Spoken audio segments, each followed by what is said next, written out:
사도신경으로 우리의 신앙을 고백하겠습니다.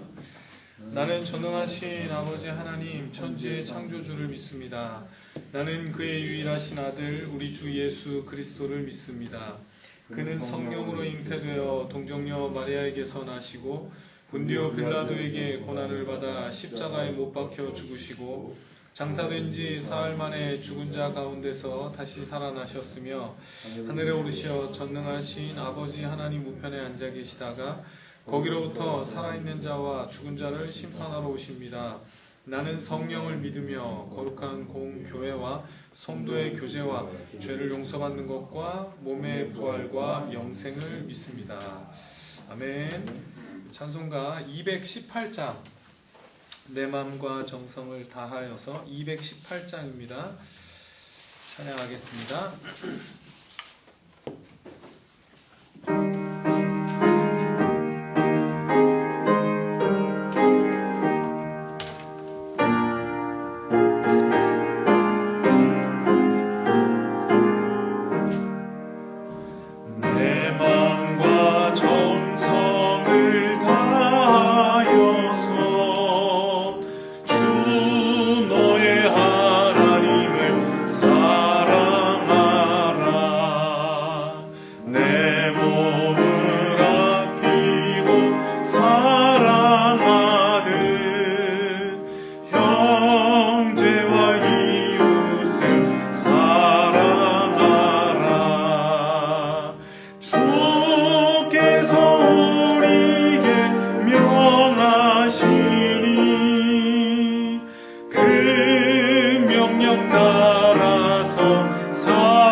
아멘. 다 같이 기도하겠습니다.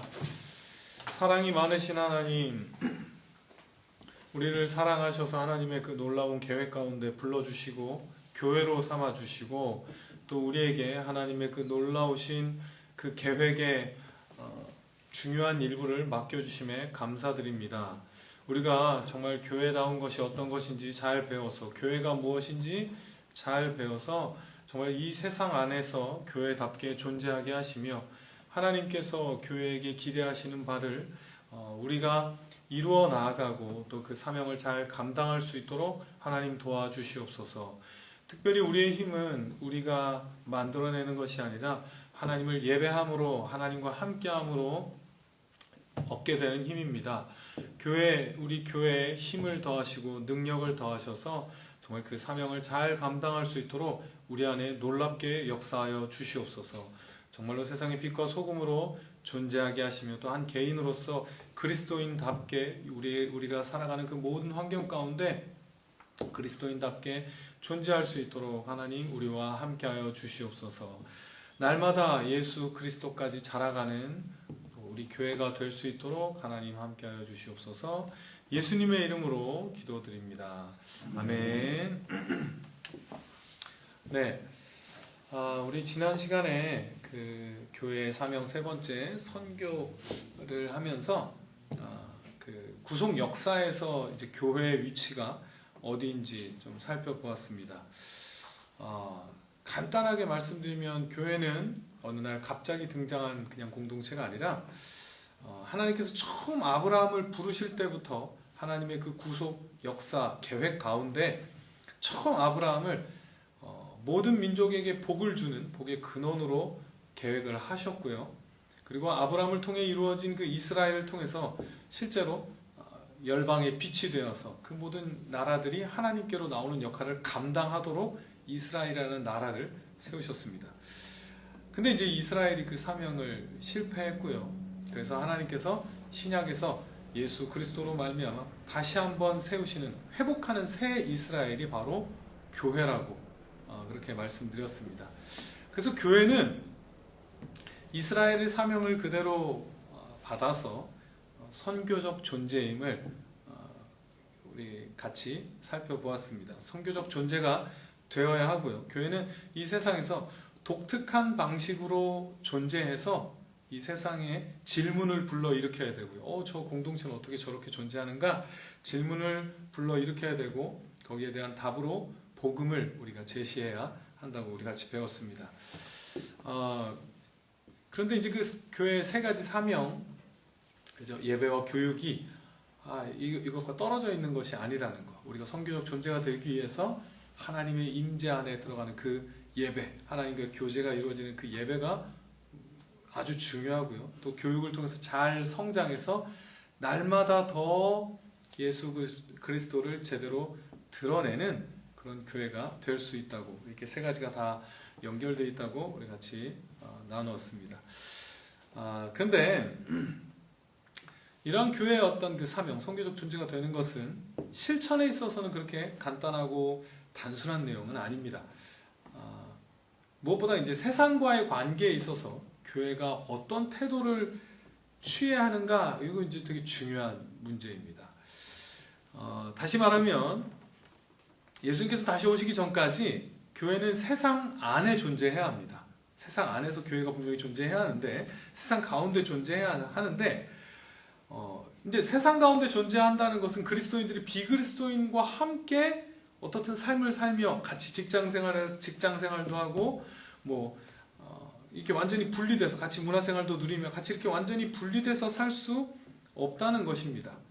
그래서 우리가 원하든 원하지 않든 우리는 우리보다 더 많은 숫자의 비그리스도인 공동체 안에 속할 수밖에 없고요. 그 문화 속에서 살아갈 수밖에 없다는 것입니다.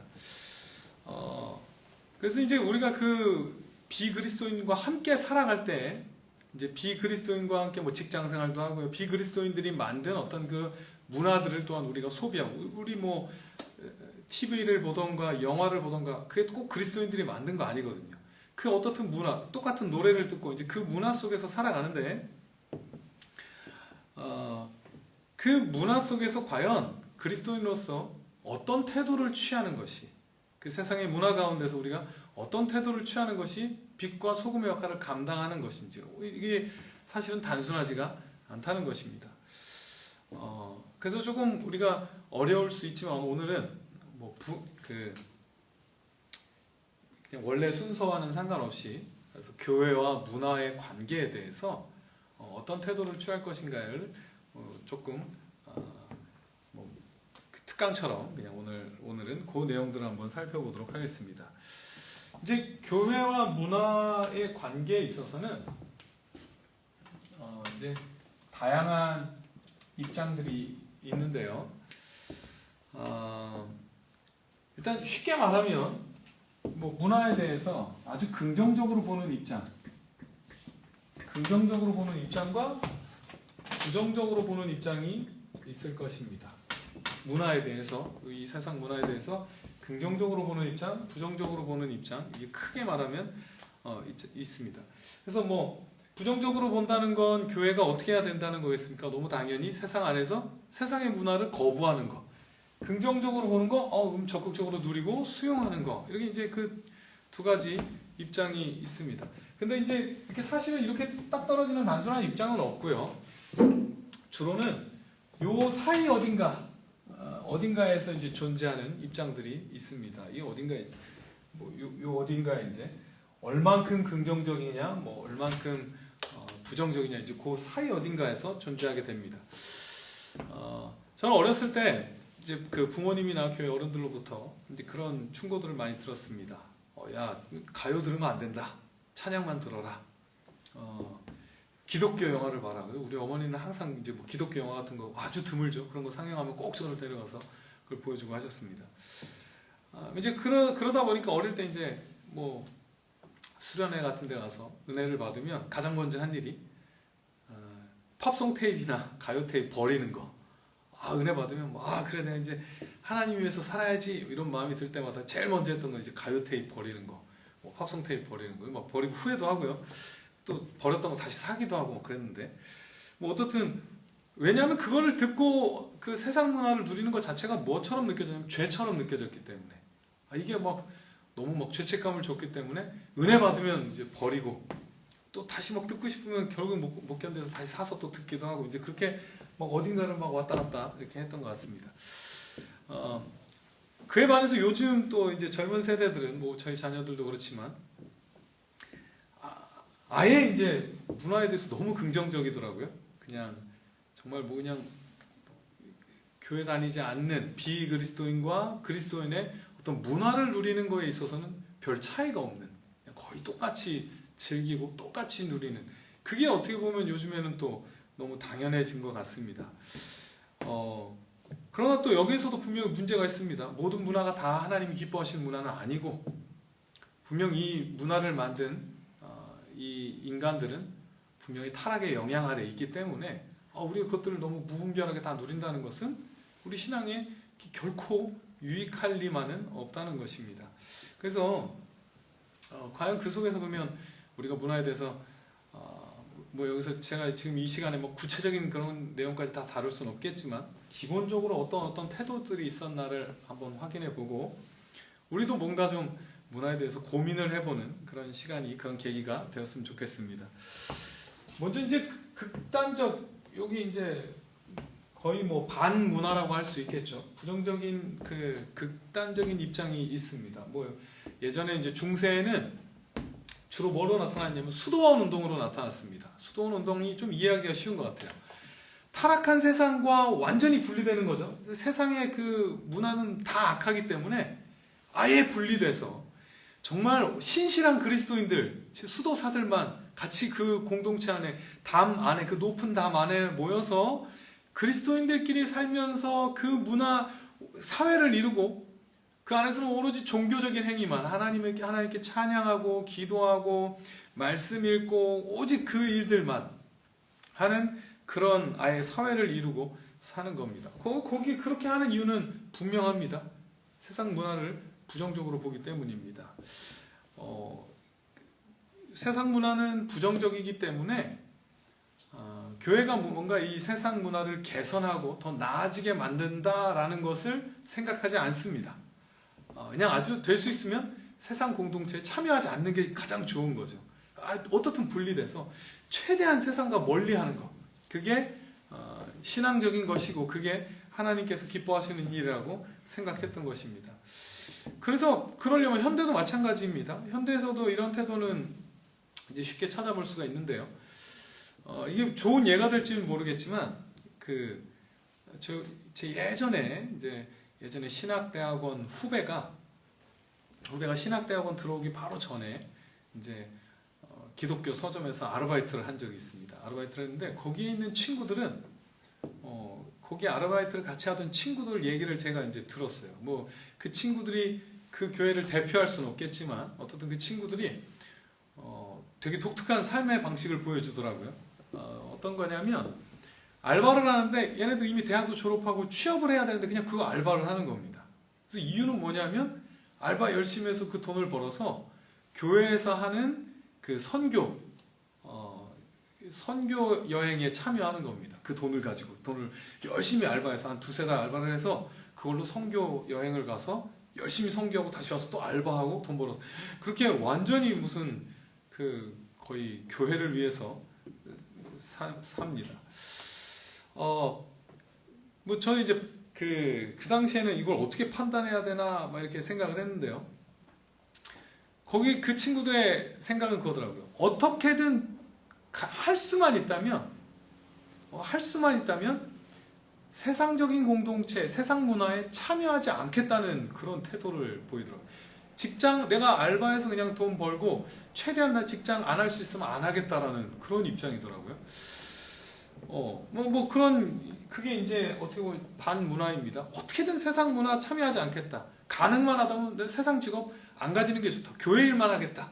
이렇게 이제 반문화적인 겁니다. 최대한 세상 문화 접하지 않고 기독교 내에서 이제 문화를 만들고 그래서 뭐 예를 들면 세상 음악이 아니라 CCM, 기독교 영화, 뭐 기독교 애니메이션, 기독교 동화, 뭐 기독교 그림 이렇게 그냥 항상 기독교 안에 있는 그 문화만 소비하겠다라는 이제 그런 태도들입니다. 미국에는 실제로 이 태도를 실제로 사회로 만들어낸 공동체가 있습니다. 들어보셨을 겁니다. 아미시라는 공동체가 있는데요. 거기 저 다큐멘터리에서 제가 한번 본 적이 있는데 정말 여기 끝에 있습니다. 이 입장에서 끝입니다. 문화 자체를 완전한 악으로 봐서 현대적인 어떤 그 문물들을 다 악으로 봐서 그들은 전기도 쓰지 않습니다. 자동차도 안 타고요. 아직도 말 타고 다니고 수레 끌고 다니고 마차 타고 다닙니다. 뭐 불도 진짜로 막 이렇게 해서 불 일으키고 정말 무슨 전기 안 쓰고 정말 그렇게 그냥 완전 옛날을 살고 있는데요. 이 사람들에게서 너무 당연한 겁니다. 현대 문화는 타락했기 때문에 그래서 어떻게든 최대한 접하지 않고 기독교 사회를 만들고 살아가겠다는 그걸 실제로 이제 실천하고 있는 겁니다. 이렇게 극단적이지 않더라도 이러한 태도는 이제 많이 나타납니다. 교회가 어떤 아까 선교적 존재라고 할 때 그 방법은 세상과 완전히 분리된 상태에서 세상과 다른 공동체를 형성함으로 뭐 수도원이라면 수도원처럼 그렇게 보여줌으로써 이제 세상이 교회 안으로 들어오게 하는 거죠. 직접 나가서 세상 안에서 그런 공동체를 만드는 게 아니라 완전히 세상과 분리되어 있는 신실한 기독교인들의 공동체를 만들어내서 그걸 통해서 세상이 빛이 돼서 그 세상을 교회로 오게 하겠다는 이제 어떤 그런 뭐 좋은 취지를 가지고 있습니다. 어떤 자기 부인, 뭐 이런 섬김, 헌신, 희생 이런 세상 공동체에서 찾아볼 수 없는 가치들이 발견되는 공동체를 세우겠다는 목표인 겁니다. 그런 방식으로 이제 그 세상과의 관계에서 빛과 소금이 되는 역할을 그런 식으로 하려고 하는 이제 그 입장입니다. 근데 이제 여기에 분명히 문제가 있습니다. 이제 교회와 세상을 너무 단순화해서 생각을 하는 거죠. 앞에서 언급했듯이 그 CCM만 듣는다는 거. 저는 이렇게 생각해 봤으면 좋겠습니다. CCM은 모두 하나님이 기뻐하시는 음악입니까? 이제 다양한 CCM들을 들어보다 보면 뭐 좀 이상한 가사도 있고 형식을 CCM으로 취한다고 해도 그게 다 옳은 것은 분명히 아니고요. 또 하나님은 교회 바깥에 있는 그 모든 문화를 다 악하게 여기십니까? 그런 것도 분명히 아니라는 거예요. 근데 너무 이제 단순하게 교회, 세상 이렇게 나누어서 생각하기 때문에 이제 이런 태도들이 나오는데요. 죄인인 인간의 타락의 영향은 기독교인 안에서도 분명히 나타나고요. 교회 안에서도, 교회 안의 문화에서도 분명히 죄의 영향은 나타날 수 있다는 겁니다. 그렇게 단순화할 수 없는 거고요. 그렇게 단순화하다 보면 이렇게 쉽게 생각하는 거죠. 교회는 무조건 옳고, 교회 문화는 무조건 좋고, 세상은 무조건 악하고. 근데 절대 그렇지 않습니다. 또 이런 분리로 말미암아 어떤 약점들이 나타나냐면 사회에 대해서 너무 무관심한 거죠. 이 입장에서는 주로 정치에 참여하지 말라고 합니다. 정치에 될 수 있으면 참여하지 마라. 뭐 전쟁이 나면 비폭력, 군대 가면 안 됩니다. 이제 진짜로 그런 입장이 요 입장입니다. 어떤 상황 속에서도 최대한 세상과는 떨어져 있으려고 하는 그런 태도입니다. 그래서 사회 문제에 너무 무관심하게 되고요. 진짜로 사회에 도움이 필요한 사회 구조가 바뀌어서 뭐 예를 들면 예전에 노예제도라든가 이런 어떤 사회 구조의 문제들을 바꿔야 되는 일에 굉장히 소극적일 수밖에 없는 그런 한계가 분명히 있습니다. 이게 이제 요 입장에 있는 그 태도입니다. 그리고 이제 반대를 한번 볼까요? 반대? 아주 긍정적. 여기는 이제 좀 다양하게 존재할 수 있는데요. 문화에 대해서 아주 긍정적인 것은요. 이것도 굉장히 위험한데요. 일단 크게는 이것도 들어보셨을 겁니다. 똑같이 긍정적인 입장인데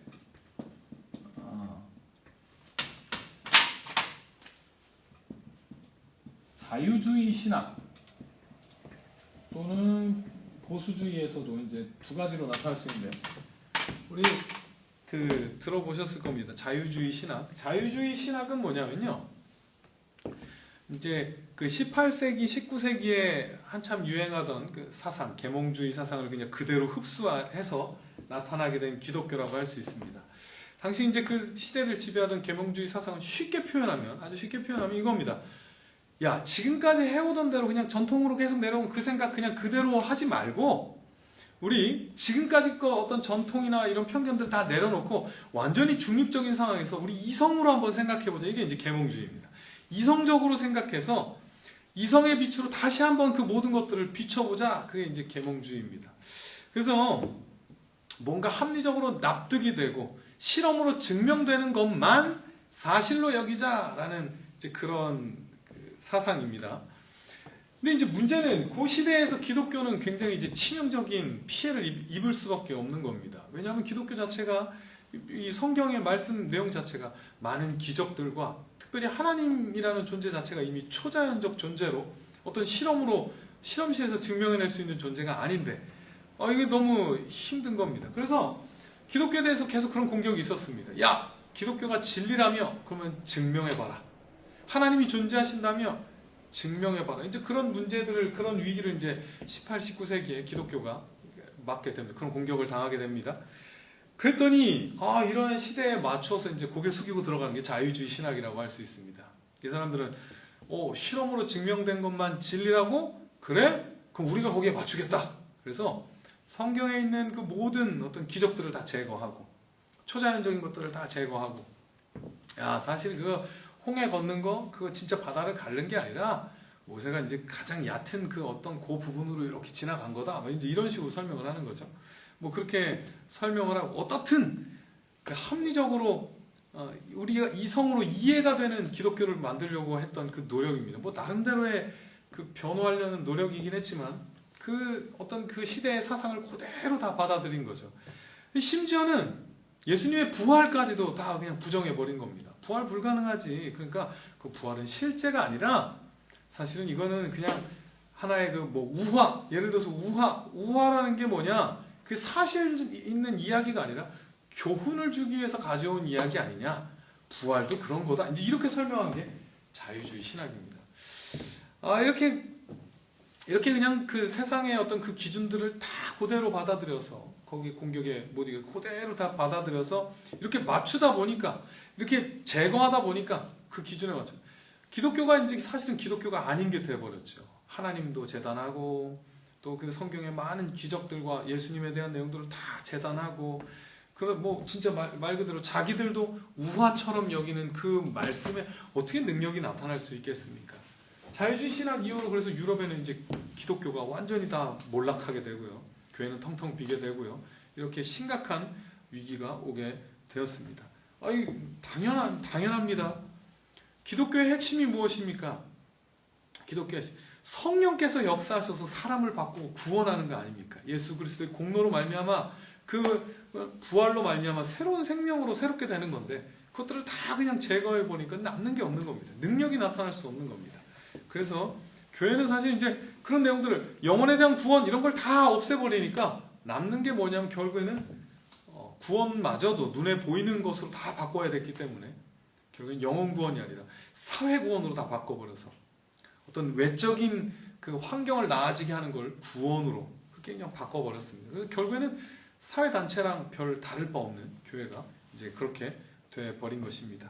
이게 이제 자유주의고요. 자유주의 신학인데요. 안타까운 건 보수주의 신학에서도 마찬가지입니다. 보수라고 하면서도 거기서도 또 세상의 문화를 그대로 적극적으로 이제 수용을 하는데요. 어떻게 수용을 하냐면 뭐 그냥 그걸 다 받아들인 건 아닌데 이렇게 표현합니다. 방법만 받아들이겠다. 이 세상의 어떤 그 좋은 것들만 받아들이겠다.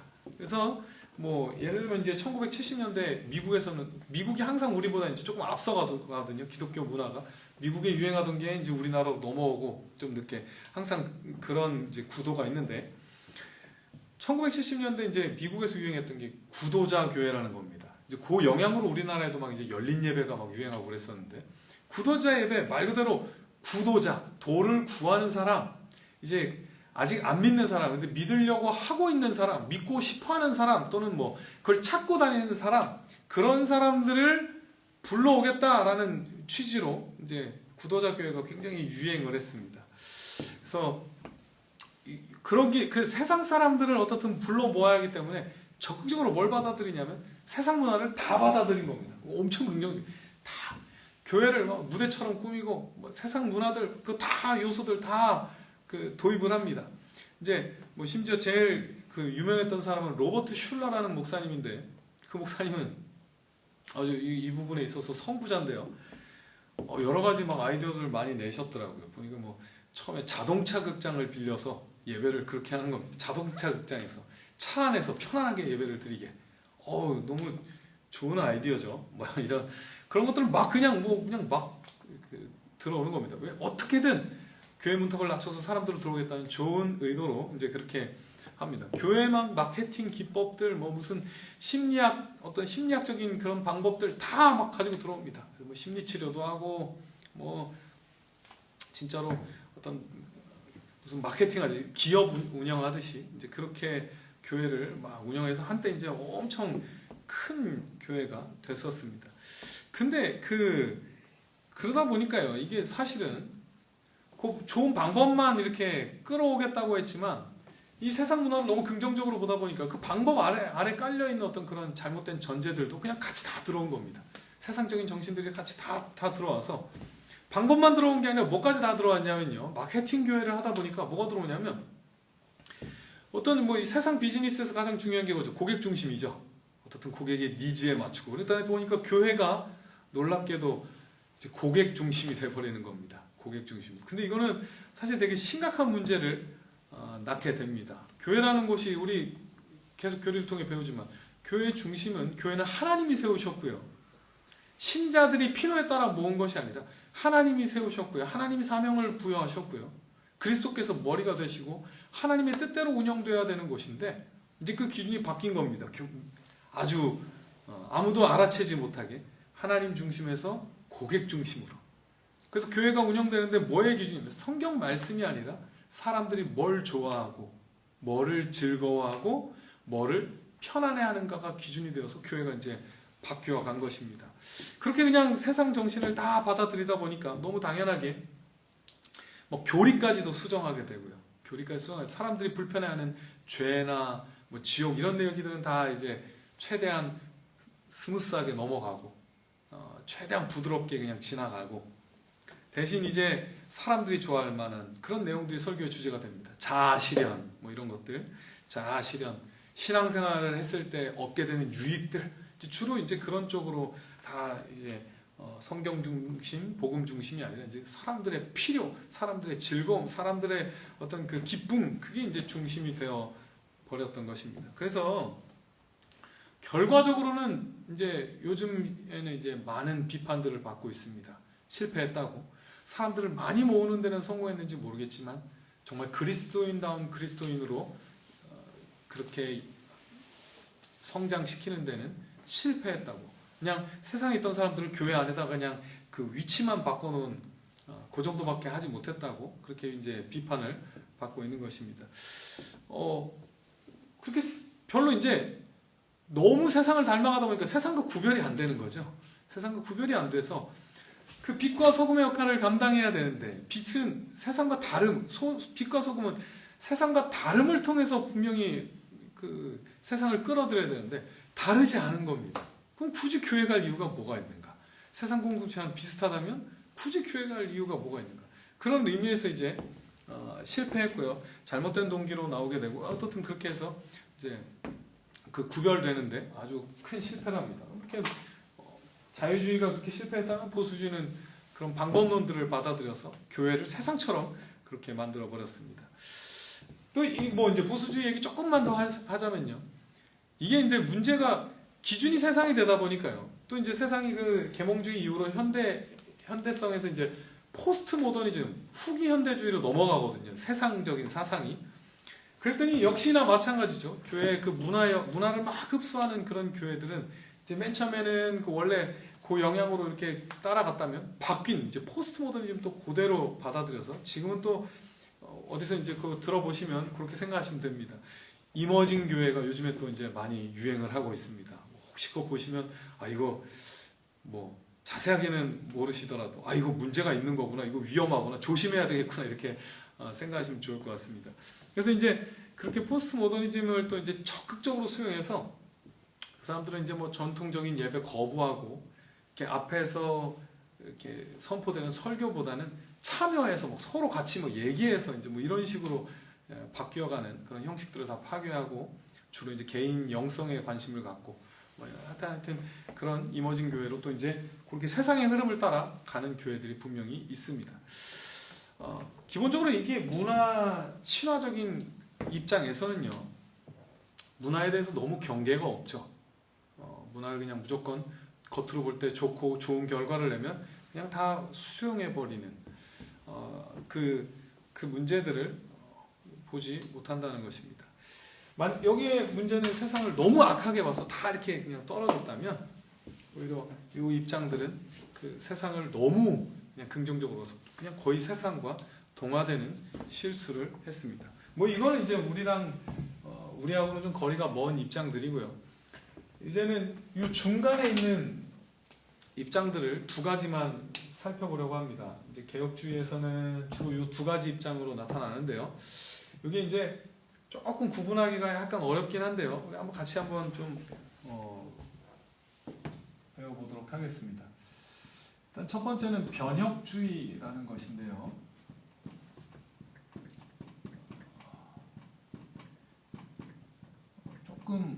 조금 전문적으로는 신칼빈주의라고 하는데요. 변혁주의, 말 그대로 문화를 변혁시키겠다는 그런 입장입니다. 이제 이건 들어보셨을 거예요. 기독교 세계관. 기독교 세계관이라는 말이 이제 여기서부터 나온 겁니다. 여기 나온 건데 여기 이제 처음 시작한 사람은 이제 아브라함 카이퍼라는 하여튼 뭐라고 이게 정확히 정의 내릴 수 없을 만큼 여러 가지 일들을 많이 했던 사람입니다. 뭐 정치도 했었고 뭐 신학자이기도 하고 목회자이기도 하고 뭐 여러 가지 많이 했던 사람인데요.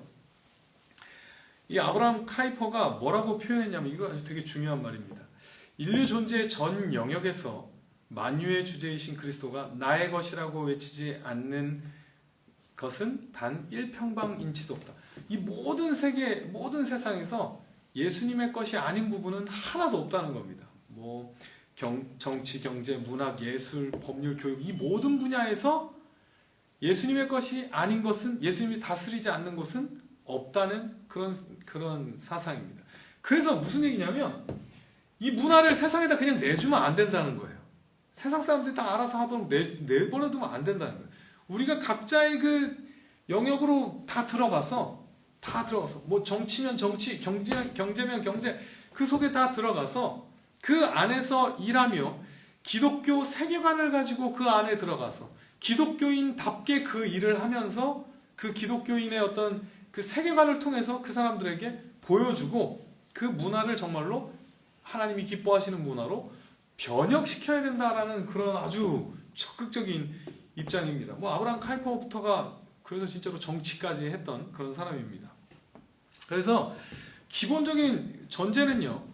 기독교인이라면 우리가 정말로 기독교인으로 변화되었다면 우리의 모든 부분에서 그 영향이 나타나야 되는데, 그래서 그 영향을 가지고 새로운 사람이 돼서 각자의 그 모든 부분에 있어서 그리스도가 주인이심을 드러내라는 겁니다. 기독교적인 의사가 되고, 기독교적인 예술가가 되고, 기독교적인 음악가가 되고, 기독교적인 사업가가 되고, 이렇게 이제 정말 기독교 학교가 되고, 이렇게 이제 각 분야에서 그 영향을 미쳐야 한다는 그런 입장입니다. 그래서 굉장히 적극적입니다. 그래서 굉장히 장려해요. 문화에 적극적으로 들어갔어요. 근데 그러나 여기랑은 다르죠. 여기는 무조건적인 수용이었다면 여기는 들어가서 기독교적인 문화로 만들어내겠다는 겁니다. 들어가서 기독교적인 문화로, 기독교 세계관. 그래서 이제 주로 어떻게 하냐면 교육을 통해서 기독교 세계관을 잘 가르쳐서 각자의 영역에서 그 역할을 잘 해내야 된다라는 그런 입장입니다. 여기서 그래서요, 꼭 교회 안에서의 일만 하나님의 일이 아니라 세상에 나가서 하는 그 일들도, 세상에서 하는 일들도 하나님의 일이다라고 이제 그렇게 표현을 하는 겁니다. 왜냐하면 하나님께서 교회는 어떤 교회에 일하는 사람들을 통해서 이끌어 가시듯이 세상은 또한 그 세상의 사람들을 통해서 하나님의 뜻을 이끌어 가시기 때문에 이게 똑같은 거예요. 직업에 무슨 귀천이 있는 게 아니에요. 직업에 어떤 건 영적인 일이고 어떤 건 영적이지 않은 일이고 이런 게 아니라 모든 사람이 하나님의 일을 하고 있다라는 어떤 그런 세계관을 이렇게 주장하고 그렇게 모든 곳에서 그래서 사명감을 가지고 나아가는 겁니다. 말 그대로 세상 속으로 정말로 막 들어가는 것입니다. 그래서 되게 중요한 게 여기서 굉장히 이제 강조하는 게 뭐냐면 실력입니다. 실력. 들어가서 엄청 잘해야 하는 겁니다. 그 각자의 위치에서 엄청 잘해서 그게 하나님께 영광을 돌리는 거고, 그게 기독교 세계관을 잘 드러내는 것. 그러나 또한 세상의 방식대로가 아니라 기독교적인 방식에 있어서의 어떤 그 문화 안에서의 나름대로 기준들을 세우는 그런 운동을 했던 것이 이제 변혁주의, 신칼빈주의입니다. 이제 이게 기독교 세계관 하면 대표적인 그 입장입니다. 여기는 이렇게 생각하면 됩니다. 문화에 대해서는 조금 분명히 세상 문화에 대해서는 좀 부정적이지만 그러나 더 들어가서 거기를 바꿔야 된다는 이제 그런 생각입니다. 그리고 또 하나는 이제 두 나라 또는 두 왕국. 이제 이게 조금 어려운데, 이거랑 변혁주의랑 어딘가 비슷하지만 사실은 굉장히 다른데요. 이건 뭐냐면요, 이건 조금 설명이 필요한데요. 이게 이제 어떻게 보면 개혁주의 우리에서 더 많이 이쪽에 이제 어떻게 보면 더 많이 지지하는 쪽이기도 한데요. 왜 두 나라라고 하냐면요, 하나님께서 이 모든 세상을 통치하시지만 두 나라를 어떤 별개의 방법으로 이제 통치하신다는 겁니다. 근데 그 두 나라가 뭐냐면 첫 번째는 일반적 나라, 세속적 나라가 있습니다. 이 세속적 나라는 이제 창세기 9장에서 보면 하나님께서 노아를 통해서 언약을 하시거든요. 노아와 언약을 하실 때 보면 대상이 누구냐면 모든 사람이에요. 모든 인류와 언약을 맺어요. 내가 이제 생육하고 번성하고 내가 이거 지켜주겠다. 모든 사람과 언약을 맺습니다. 그래서 이 나라는 일반적인 나라를 하나님께서 노아를 통해서 이제 일반적인 나라를 세우실 것을 생각하신 겁니다. 그래서 이 나라는 일반 은총, 하나님의 일반 은총을 통해서 이끌어져 나가는 겁니다. 일반 은총이라는 건 뭐냐면 특별 은총과 이게 자꾸 계속 새로운 단어가 나오는데요. 일반 은총, 특별 은총.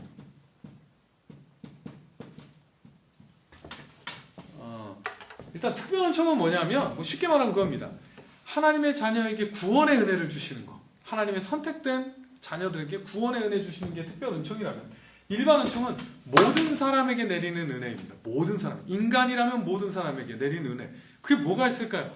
하나님의 일반 은총 덕분에 우리는 지금 이렇게 나라를 이루고 제도를 만들고 국가를 이루고 이렇게 살아가고 있는 겁니다. 거기서 혜택을 누리며, 그래서 덕분에 우리가 안정을 누리고 이렇게 돈 주고 사 먹을 수 있고 이런 모든 것들을 누리는 거, 그런 걸 일반 은총이라고 합니다. 이건 기독교인이 아니어도 다 누릴 수 있고요. 기독교인이 아닌 사람들을 통해서 이제 이루어져 가는, 다스려 가시는 그런 은혜입니다. 일반 은총과 특별 은총인데요. 그래서 두 나라라고 할 때 첫 번째 일반 나라는 이 일반 은총으로 이루어져 가는, 다스려지는 그런 나라를 말하는 겁니다. 그래서 하나님께서 그 나라를 다스릴 때는 이렇게 일반적인 방법으로 다스린다는 겁니다. 그리고 또 하나, 구속의 왕국이 있습니다. 구속의 나라가 있습니다. 이거 일반 은총, 특별 은총이랑 똑같습니다. 두 나라인데 하나는 일반 은총으로 그냥 모든 사람을 대상으로 하나님께서 다스리는 나라고, 또 하나는 쉽게 말하면 교회입니다. 하나님의 백성들을 하나님의 말씀으로 다스리는 것. 그게 바로 이제 구속 나라입니다. 그래서 두 나라가 있는데, 그러면요, 우리는 어디에 속하겠습니까? 그리스도인은 교회에 물론 속합니다. 그러나 또한 우리는 일반 나라에도 속하는 겁니다. 그래서 이거를 이제 두 나라라고 하는데요. 우리는 하나님의 나라 안에, 이 교회 안에서 하나님의 말씀으로 통치를 받으며, 또한 우리는 세상 속에서 일반 나라 시민으로도 살아가는 겁니다. 우리는 그 두 개의 시민권을 가지고 있는 겁니다. 하나님 나라의 백성으로도 살아가면서 또한 이 땅의 나라의 백성으로도 살아가는 것입니다. 그래서 이게 이제 왜 중요하냐면요. 두 나라를 살아가기 때문에 일반 나라에서는 어떻게 살아야 되냐면, 일반 은총으로 다스려지는 나라를 살아간다는 걸 의식해야 되는 겁니다. 쉽게 말하면 우리 그 구속의 나라는 우리 교회 안에서만 이루어지는 거고, 이걸 가지고 자꾸 나가서, 여기 변혁주의에서는 우리가 세상에 나가서 세상을 변화시키자, 기독교적인 가치로 변화시키자. 근데 여기서 그러면 안 되는 겁니다. 그러면 안 돼요. 기독교적인 거는 그냥 그 교회 안에, 그 구속 나라 안에만 있는 거고, 일반 나라는 일반 은혜로 다스려지는 곳이기 때문에 우리도 가서는 그 일반 은혜에 맞게 행동하는 것이 맞고요. 그래서 두 나라 왕국에서는 올바른 거, 아주 추천하는 국가의 형태는 뭐냐면 세속적 중립 국가예요. 세속적인 국가, 오히려 기독교 국가가 아니라 세속적인 국가여야 된다라고 이제 그렇게까지 강력하게 주장하는 사람도 있습니다. 뭐 이제 반드루넨이라고 굉장히 유명한 분인데요. 그건 아예 그렇게 얘기합니다. 그런 아예 그 세속 중립 국가여야 된다. 그 교회적인 나라가 되면 안 된다는 거예요. 완전히 분리가 돼야 돼요. 그래서 일반 나라는 이 땅에 사는 동안만 의미가 있는 거지, 나중엔 다 없어질 나라고, 거기 의미가 없어요. 영원한 것과는 관련이 없어요. 영원한 건 다 어디냐면 교회 안에 있는 겁니다. 그래서 우리는 일반 나라에서 일반 시민으로 최선을 다해야 합니다. 그거 하나님 뜻이고요. 이웃을 봉사하는 마음으로 우리 일반 나라 최선을 다해야 합니다. 그러나 그게 영원한 나라와 연결되는 것은 아니라는, 그런 어떻게 보면 약간 분리된. 그러나 여기는 왜 제가 이쪽에다 뒀냐면, 문화에 대해서는 훨씬 더 긍정적인 거죠. 일반 은총에 따라서 알아서 잘 돌아가고 있다. 하나님께서 그거 잘 다스리신다. 그러니까 우리는 교회에 충실하고, 일반 나라에서는 또한 일반 나라 원칙에 따라서 충실히 하면 된다. 뭐 특별히 무슨 직업을 하는데 이 사람들처럼 뭐 기독교적인 방식을 찾지 말고 가서 열심히 해라. 뭐 들어가서 의사가 되면 뭐 기독교적인 의사 이런 게 어딨냐. 그냥 가서 열심히 의사가 되라. 열심히 공부해서 뭐 의사가 되면 그게 잘하는 거다. 이제 그렇게 가르치는 겁니다. 이 두 차이는 아시겠죠? 여기는 들어가면, 의사로 들어갔으면 기독교적인 가치가 드러나는 의사가 돼야 되는 거고, 여기서는 그냥 의사가 되면 그냥 의사로서 최선을 다하고, 교회에 와서는 교회에서 그 실력을 제대로 발휘하는 게 하나님이 기뻐하시는 거다. 이제 그렇게 강조하는 겁니다. 그래서 그러면 이제 이게 여기서는 이제 예를 들어서 대중문화 같은 것들을 생각해 보시면요. 음악, 아까 그랬죠. 여기서는 CCM만 오른 거 절대 아닙니다.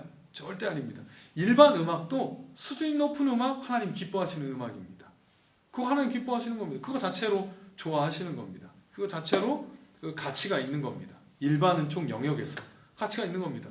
뭐 영화, 꼭 기독교적인 어떤 요소 없어도 괜찮습니다. 하나님이 기뻐하시는 건 예술적 완성도가 높은 영화를 만든다면 그 일반 은총 영역에서 하나님께서 기뻐하시는 일이 되는 겁니다.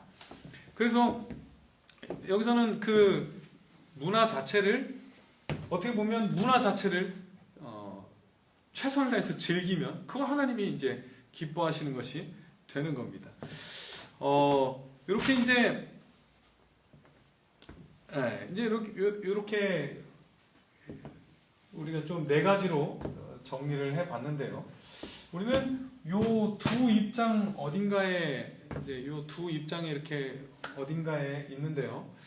뭐 정답이 있는 건 아닙니다. 뭐 이 신학자들도 지금 개혁주의 안에서도 뭐 요거와 요거 이제 두 입장에서 막 서로 이제 많은 책들을 내고 많은 이렇게 논의가 있습니다. 그러나 중요한 거는요. 여기에 중요한 장점들을 우리가 분명히 받아들여야 하고요. 우리가 무엇보다는 고민을 하셔야 한다는 겁니다. 모든 책들을 보면 가장 큰 문제는 뭐냐면 관심이 없는 겁니다. 그냥 이렇게 단순화해서 세상은 악한 거, 우린 좋은 거 이렇게 그냥 요 태도로 있다 보면 놀랍게도요. 그냥 그렇게 단순하게 문화에 대해서 그냥 세상은 나쁜 거, 교회는 좋은 거 이렇게 해버리면 놀랍게도요. 그런 예민함이 없으면 세상 것들을 나도 모르게 방법은 안 갖고 오는데 세상 가치들은 그냥 자연스럽게 가지고 오는 그런 실수를 거의 굉장히 많이 범하게 된다는 겁니다. 그래서 우리는 고민하셔야 합니다. 우리 고민하셔야 합니다. 세상에서의 빛과 소금이 된다는 것이 과연 어떤 것인지 분명히 고민하셔야 합니다. 우리 적극적으로 세상의 문화와 항상 부딪히고 있는데 우리 무비판적으로 막 수용해도 안 되고요. 무조건 다 거부해도 안 됩니다. 거기에 생각하셔야 합니다. 여기에 두 가지 다 그 아주 중요한 부분들이 있습니다. 예를 들어서 이 변혁주의에서는 세상의 문화 분명히 타락의 영향이 있다는 겁니다. 그거 우리 분명히 기억하셔야 합니다. 타락의 영향이 분명히 있기 때문에 아무리 좋아 보이는 문화 안에서도 분명히 우상 숭배적인 역할, 하나님과 멀어지게 하는 그 역할을 감당하는 문화들이 분명히 있다는 겁니다. 우리 긴장하셔야 합니다. 중립적인 문화 없습니다. 그 문화 가운데는 분명히 그런 요소들이 있습니다. 우리가 방심하고 그냥 문화를 막 즐기다 보면 어느새 하나님과 멀어져 있을 수 있습니다. 그렇다고 해서 문화 다 거부하라는 거 아닙니다. 다 거부. 여기서는 또 그 부분들을 잘 강조하고 있습니다. 일반 은총 영역에서도 하나님께서 분명히 다스리고 계시다는 거. 그거 기뻐하신다는 거. 문화 무조건 거부하는 게 하나님께서 기뻐하시는 일이 아니라 그 문화를 건강한 방식으로 건강한 것들을 잘 누리는 것도 하나님께서 기뻐하시는 겁니다. 너무 중요합니다. 그냥 난 잘 모르겠으니까 다 피할래. 그게 아닙니다. 하나님께서 아담에게 처음 타락하기 전에 이 세상을 만드시고 그 문화를 적극적으로 발전시키고 누리도록 하나님께서 사실은 명령하셨거든요. 하나님께서 원하셨던 거 하나님의 뜻대로 이 세상을 잘 다스리고 잘 발전시키고 잘 누리는 것이었습니다. 우리 그러려고 노력하셔야 합니다. 분명히 그 일반 은총 영역에도 좋은 것이 있음을 우리가 분명히 기억하셔서 최선을 다해 참여하고 최선을 다해 바꾸려고 노력하셔야 합니다. 그러나 거기에 또한 분명히 우상 숭배적인 요소들이 있음을 기억하셔서 고민이 필요합니다. 정말 고민이 필요합니다. 세상 문화에 대해서 우리 고민하셔서 좋은 것들을 최대한 누리시고요. 또한 그런 부정적인 요소들 그냥 무조건 막 다 받아들이는 것이 아니라 혹시 여기 부정적인 요소들이 있지 않나 고민이 분명히 필요하다는 겁니다. 우리 정답은 없습니다. 그러나 뭐 지금 이 시간에 이렇게 우리가 더 자세히 갈 수는 없지만 이렇게 여러 가지 스펙트럼이 분명히 있다는 거 꼭 기억하셔서 우리 여기에 머무는 굉장히 중요한 이유 중에 하나는 접촉점입니다. 교회가 세상과 완전히 분리돼 버리고 또는 세상과 완전히 동화되는 것이 아니라 세상과 접촉점을 가지고 사람들과 공유하며 또한 그들을 하나님께로 인도할 수 있는 일단 말이 통해야 될 거 아닙니까? 그죠? 그런 요소들이 분명히 있기 때문에 우리 적극적으로 그 세상 사람들의 문화 안으로 들어가되 우리 중심을 잘 지키려고 노력하시면서 그렇게 세상에서 빛과 소금 역할을 감당을 할 수 있는 우리 귀한 성도님들과 제가 되었으면 좋겠습니다. 기도하겠습니다. 하나님 감사합니다. 지금까지 기독교가 문화와 어떻게 싸워왔고 어떤 고민들을 해왔는지 아주 간단하게 우리 같이 나누었습니다. 하나님 비록 어렵고 우리가 실천하는 데 있어서 훨씬 더 많은 고민들이 필요하지만 우리 고민이 멈춰지지 않기 원합니다. 세상의 문화를 바라보며 우리 아이들이 자녀들이 누리는 그 문화들을 보며 무조건 반대하는 것도 아니고 또 그냥 내버려 두는 것도 아니고 우리가 분명히 그 안에 잘못된 요소들을 발견하려 하고 그 안에 하나님이 기뻐하실 요소들을 또한 찾아보는 우리 그런 귀한 성도들 될 수 있도록 하나님 함께하여 주시옵소서. 우리 그 문화 가운데 있는 하나님이 기뻐하실 요소들을 잘 누려 하나님께 영광 돌리고 또한 거기에 우상 숭배의 요소들을 잘 분별하여 그것으로 말미암아 하나님과 멀어지는 일을 피할 수 있도록 하나님 우리에게 실력을 더하여 주시옵소서. 함께 하실 줄 믿으며 예수님의 이름으로 기도드립니다. 아멘. 주님께서 가르쳐 주신 기도로 수요 강좌 마치겠습니다. 하늘에 계신 우리 아버지, 아버지의 이름을 거룩하게 하시며 아버지의 나라가 오게 하시며 아버지의 뜻이 하늘에서와 같이 땅에서도 이루어지게 하소서. 오늘 우리에게 일용할 양식을 주시고 우리가 우리에게 잘못한 사람을 용서하여 준 것 같이 우리 죄를 용서하여 주시고 우리를 시험에 빠지지 않게 하시고 악에서 구하소서. 나라와 권능과 영광이 영원히 아버지의 것입니다. 아멘.